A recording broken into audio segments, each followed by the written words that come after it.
Baik. Assalamualaikum warahmatullahi wabarakatuh.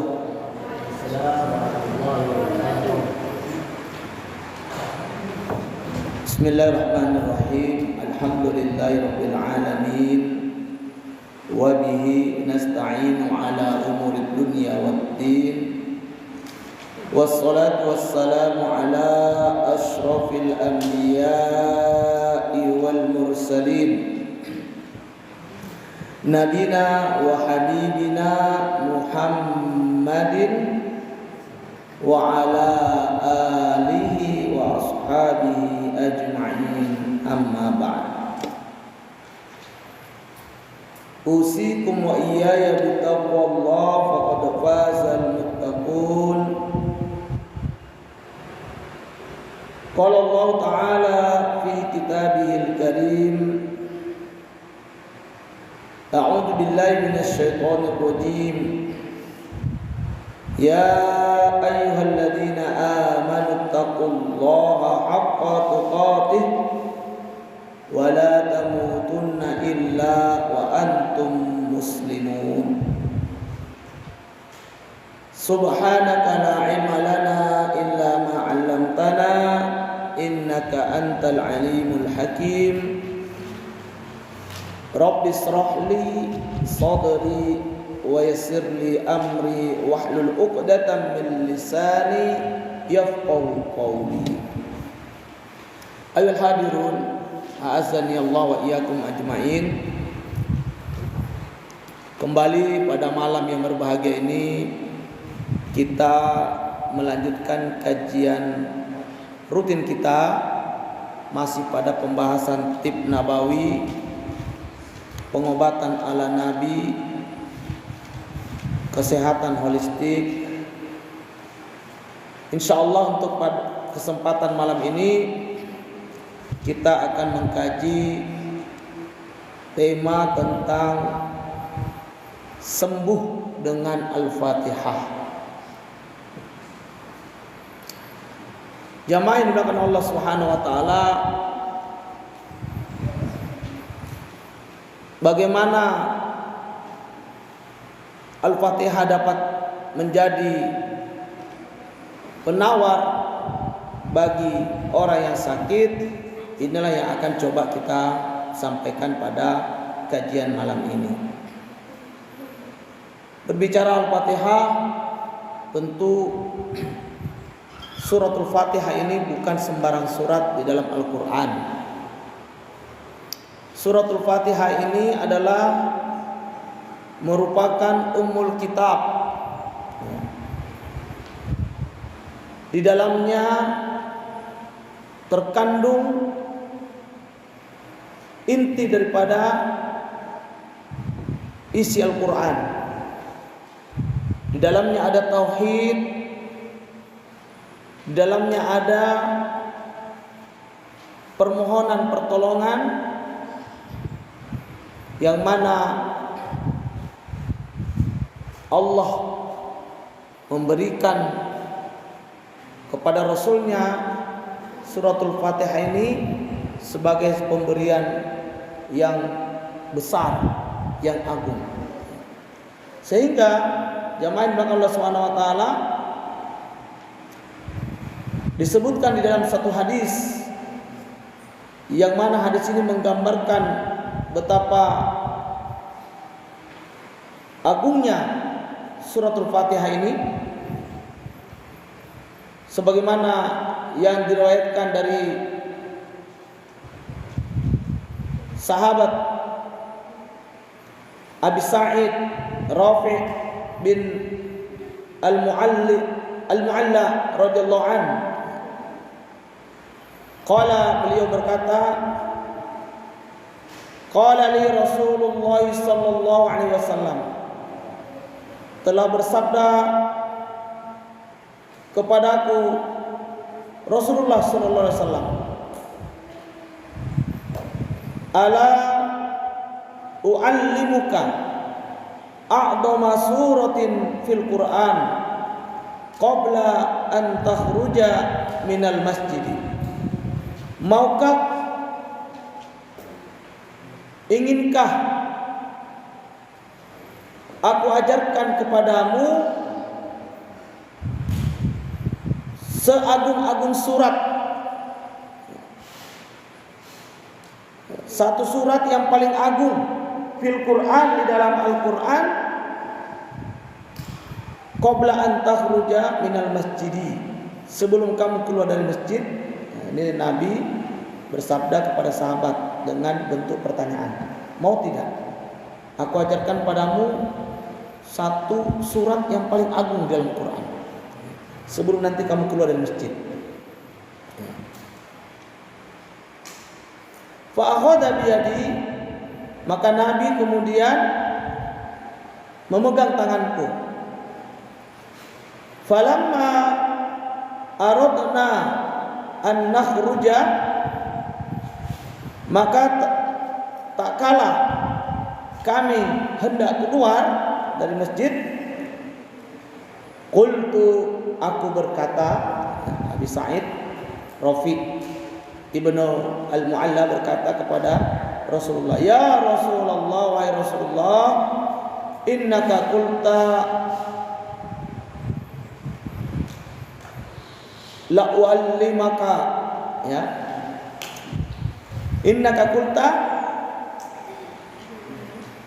la uallamannaka a'dama suratin fil Quran.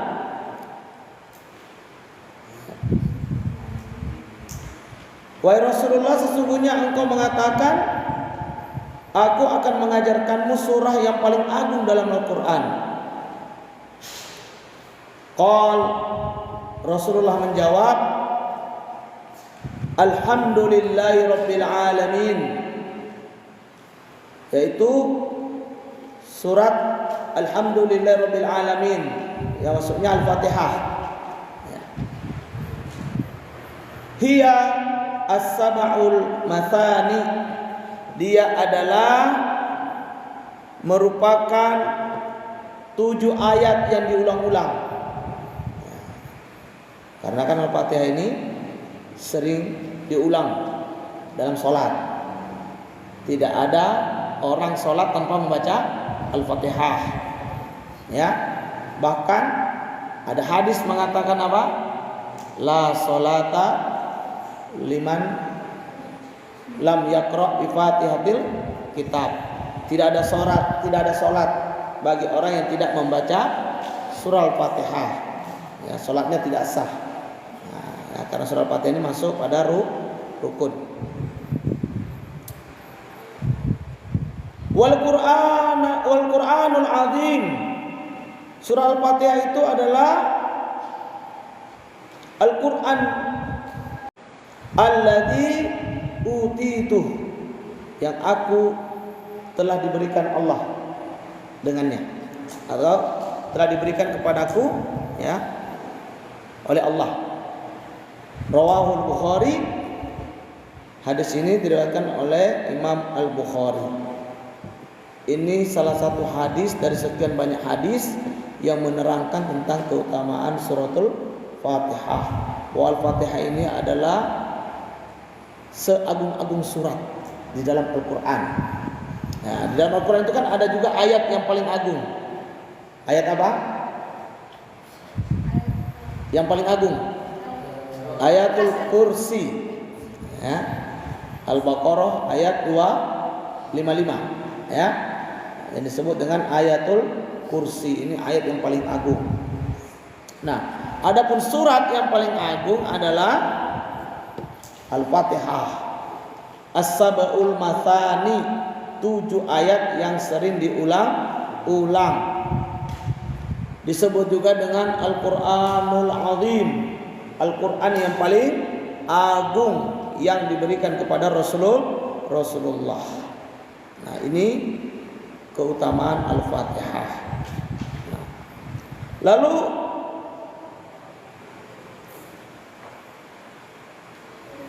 bagaimana Al-Fatihah dapat menyembuhkan orang yang sakit? Hal ini bisa kita ambil dari 2 hadis, ya, di mana Hadis ini bercerita tentang orang yang sembuh dengan Al-Fatihah dengan dua kasus yang berbeda.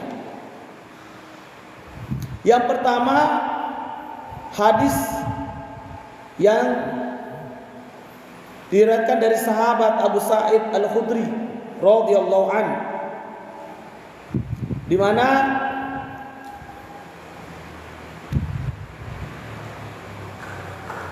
beliau menerangkan anna nasan min ashabi Rasulullah sallallahu alaihi wasallam kanu fi safarin famarru bihayyin min ahya'il arabi fastadafuhum falam yudifuhum faqalu lahum hal fikum raqin fa inna sayyidal hayyi ladhighun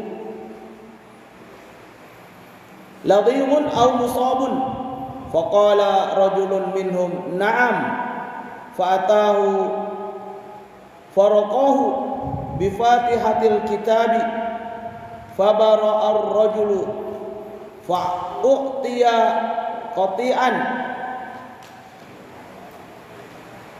min ghanamin fa'aba an yaqbalaha wa qala hatta adkura dhalika lin-nabi sallallahu alaihi wasallam fa'ata an-nabiyya sallallahu alaihi wasallam fadakara dhalika lahu faqala ya Rasulullah wallahi ma raqaitu illa bi fatihatil kitabi fatabassama wa qala wa ma adraka annaha ruqyatun thumma qala khudu minhum wadribu li bisahmin ma'akum.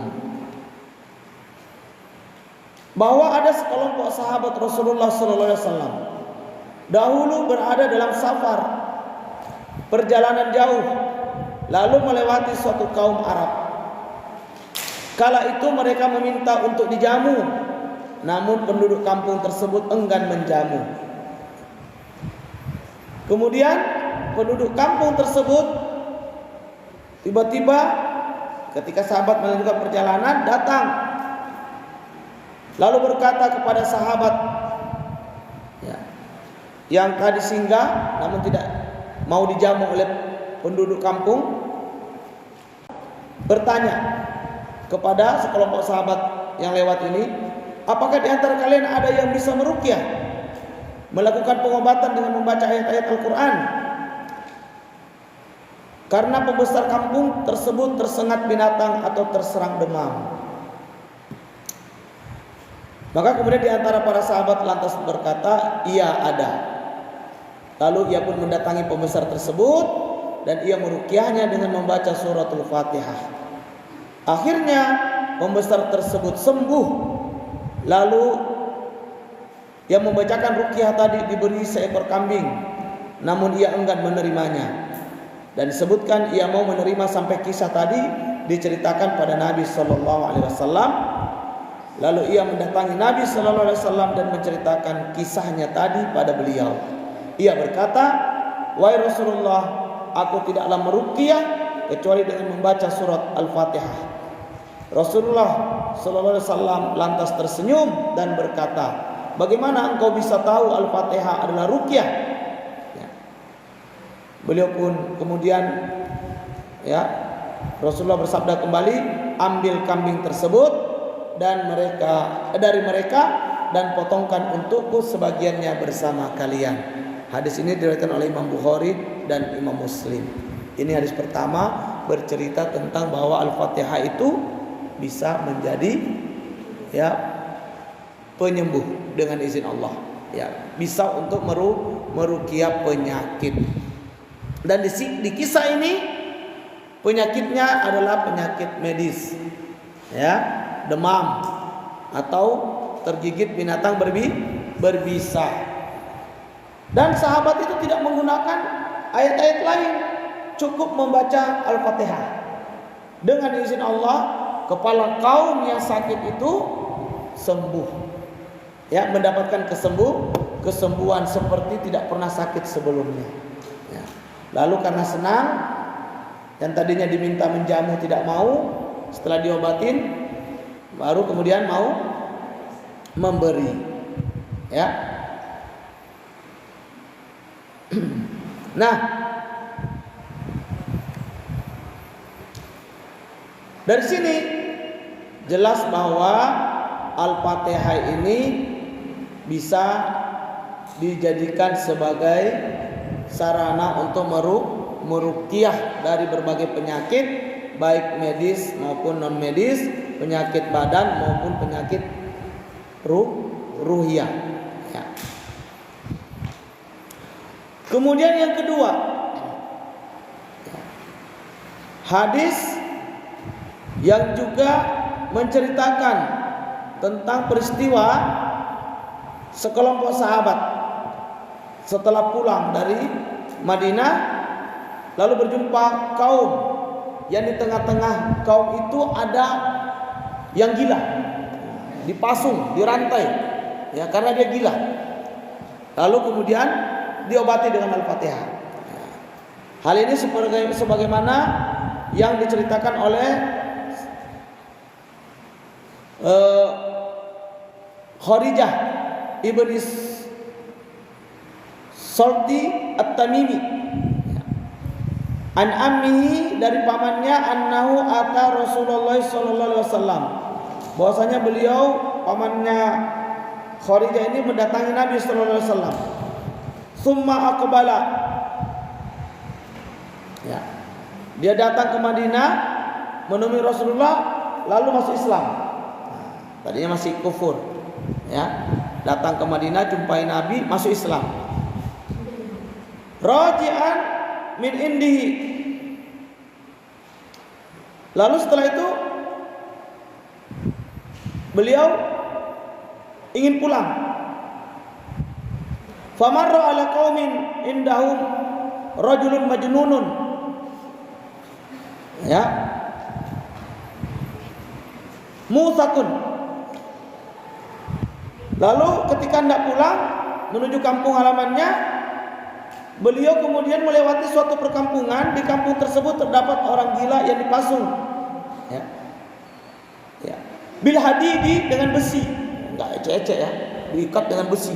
Berarti ini gilanya parah nih.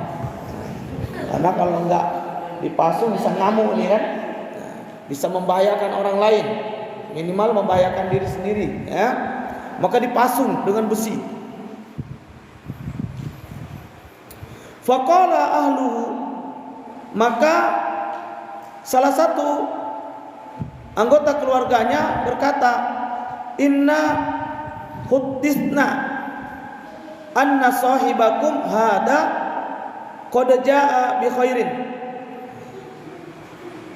Salah satu anggota keluarga orang gila itu berkata kepada pamanku, ini cerita Kharijah tadi ya, kami dapat kabar bahwa nabimu mengajarkan kebaikan.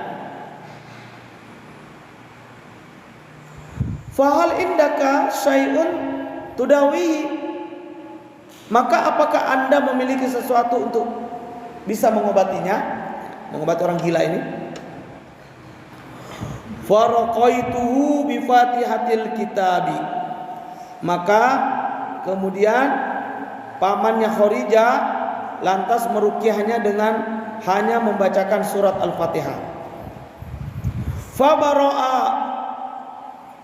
maka sembuhlah orang gila itu.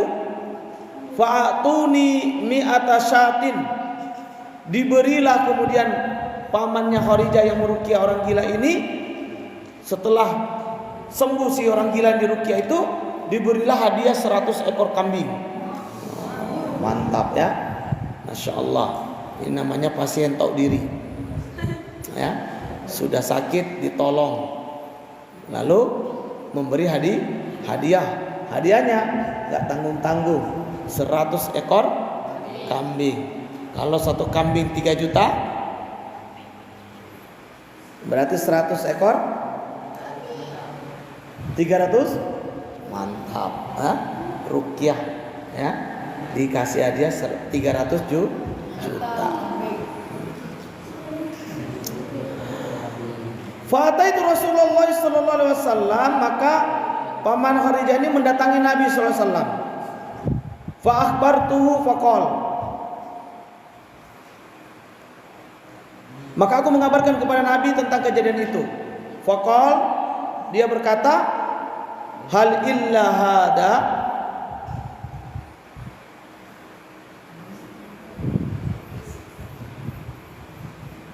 Nabi merespon, faqala, maka bersabda, hal illa hada, apakah kamu hanya meruqyah dengan membacakan suratul Fatihah? Wa qala musaddadun fi maudi'in akhar, hal kutta ghaira hada. Kemudian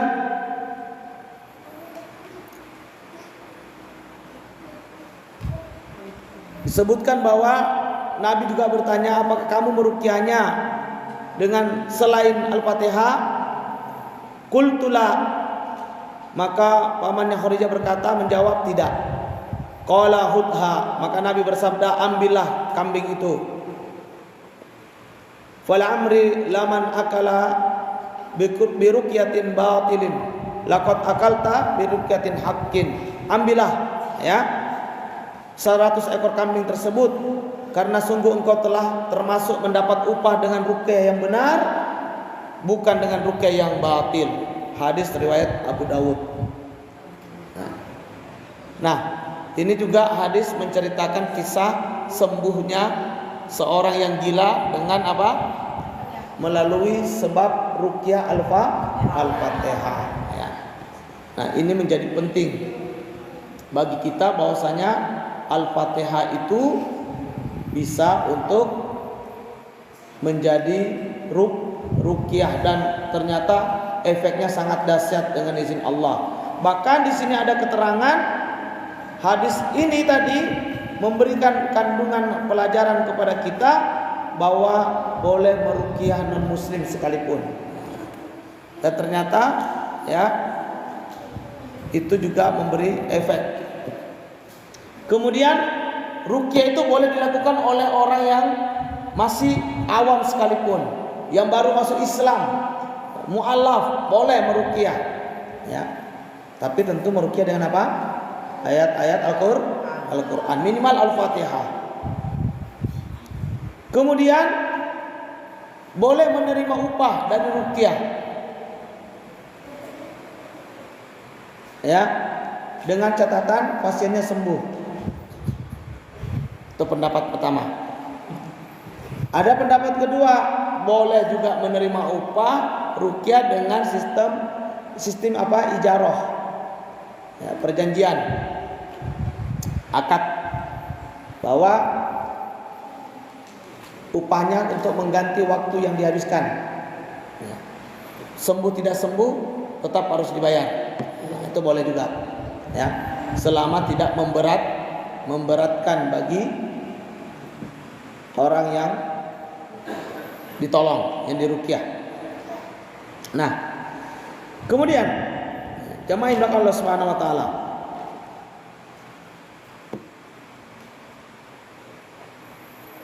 dari dua hadis ini kita bisa mengambil ya, pelajaran bahwa sungguh Al-Fatihah ini bukanlah sembarang surat. Disebutkan tadi dia adalah apa? Al-Quran Azim, Al-Quran yang agung. Ya, disebutkan dia apa? Disebutkan juga dia adalah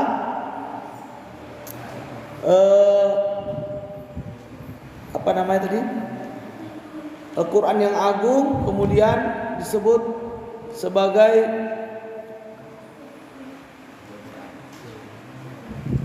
Ummul Quran, ya, sebagai apa? Inti dari Al-Quran. Kemudian dia juga seagung-agung surat di dalam Al-Quran. Nah, ternyata tidak sekedar itu saja, Al-Fatihah ini bisa sebagai ruqyah yang efek sembuhnya sangat luar biasa, tentu semuanya dengan izin Allah. Oleh karena itu ada riwayat-riwayat lain yang mengatakan bahwa Al-Fatihah ini disebutkan sebagai Fatihatul Kitabi Shifaun min kulli da. Dalam Fatihatul Kitab yaitu Al-Fatihah terdapat obat segala penyakit. Hadis ini memang dhaif. Ya, hadis ini memang tidak sahih, dhaif, lemah secara sanad. Tapi secara makna hadis ini memang ya bahwa Al-Fatihah ini memang apa? Bisa menjadi penyembuh, baik itu penyakit ruhiyah maupun penyakit jasadiyah. Ya. Oleh karena itu, jamaah belakang Allah Subhanahu wa taala ya diterangkan oleh Syekh Utsaimin rahimahullah taala dalam Syarah Riyadhus Shalihin. Ya. Beliau mengatakan ada dua syarat agar Al-Fatihah ini bisa dijadikan bacaan ruqyah. Bagaimana Al-Fatihah itu bisa menjadi kesembuhan, penawar bagi orang yang sakit? Ada dua syarat menurut siapa? Syekh ya, Muhammad bin Shalih Al-Utsaimin rahimahullah. Ini bisa dilihat dalam Syarah Riyadhus Shalihin di jilid 4 halaman 671. Yang pertama syaratnya adalah kata beliau yang membacanya mengimani bahwa bacaan tersebut adalah ruqyah yang bermanfaat. Artinya apa? Harus dengan iman, harus dengan keyakinan. Tidak ada ruqyah yang tanpa keyakinan, keimanan kepada Allah bahwa bacaan Quran itu bermanfaat untuk pengobatan. Yang kedua, agar Al-Quran termasuk Al-Fatihah ini bisa menjadi obat ya, dibaca pada orang sakit yang mengimani kalau ruqyah dengan Al-Fatihah itu bermanfaat. Jadi peruqyahnya harus beriman, yakin. Demikian pula orang yang sakit juga harus beriman, yakin. Kalau cuma peruqyahnya yang yakin, yang sakit tidak yakin, ini juga tidak memenuhi syarat untuk menjadikan Al-Fatihah ataupun Al-Quran untuk menjadi kesembuhan. Maka itu ya, bagaimana Al-Fatihah bisa menjadi kesembuhan adalah dengan menumbuhkan keimanan, keyakinan kepada Allah bahwa Al-Quran itu penawar, sebagaimana yang telah Allah firmankan dalam Qurannya di surat Al-Isra ayat 82. Apa kata Allah?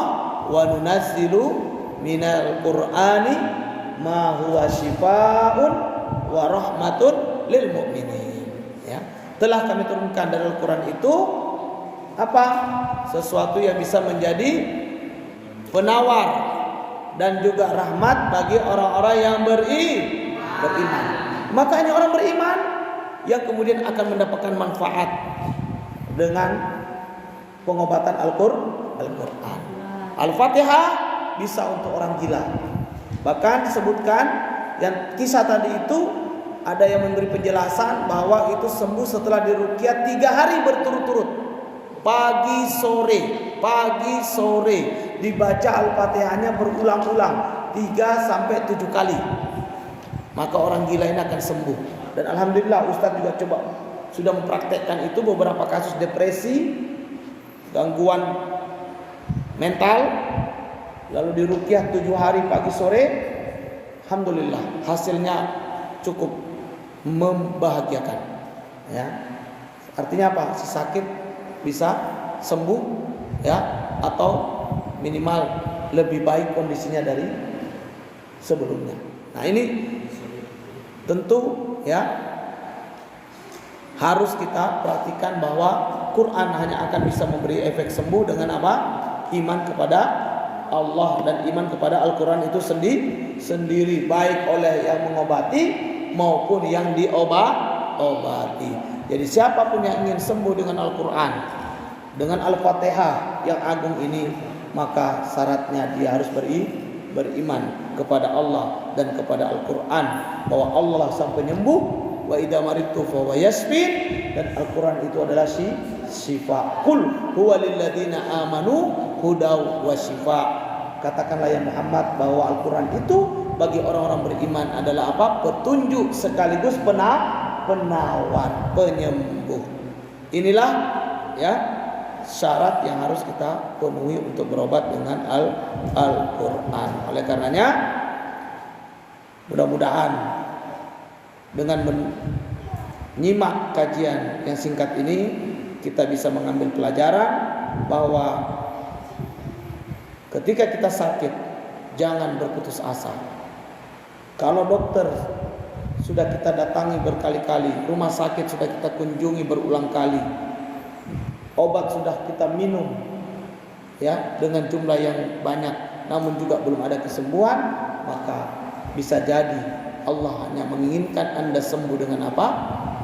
Dengan jalan meruqyah diri melalui menggunakan Al-Qur'anul Karim, minimal suratul Fatihah. Itu juga yang dilakukan oleh Imam Ibnu Qayyim rahimahullah taala ketika beliau sakit dan tidak menemukan dokter yang bisa membantunya untuk mengobati penyakitnya, juga tidak ada obat yang bisa diminum saat itu, maka beliau mengambil air putih lalu membacakan Al-Fatihah berulang-ulang dengan penuh keimanan kepada Allah, harapan yakin bahwa Allah akan menyembuhkannya.